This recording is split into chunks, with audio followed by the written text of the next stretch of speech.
శ్రీమాత్రే నమః. మహాలక్ష్మి ఇంట్లో కొలువు ఉండాలని ఎవరు మాత్రం కోరుకోరు. మహాలక్ష్మి ఎందులో కొలువై ఉంటుందో మనందరికీ తెలుసు.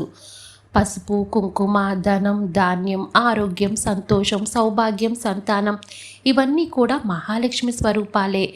మరి అలక్ష్మి దేంట్లో ఉంటుంది?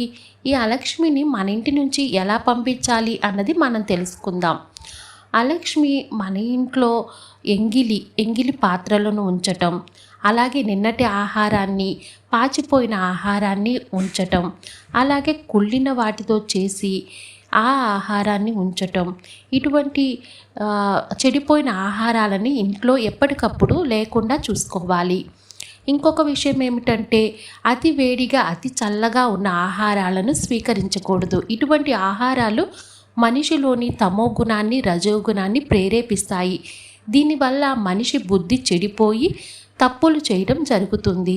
కనుక పెద్దలు ఎప్పుడూ చెప్తూ ఉంటారు కదా, ఏ రోజుకు ఆ రోజు వండిన మంచి ఆహారాన్ని, సాత్విక ఆహారాన్ని తీసుకోవటం వల్ల మన ఆరోగ్యానికి మేలు చేయటంతో పాటు అలక్ష్మిని కూడా దూరం చేసుకోవచ్చు.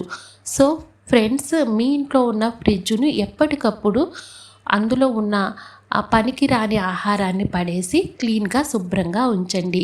తేడాని మీరు కూడా గమనిస్తారు. జై శ్రీరామ్.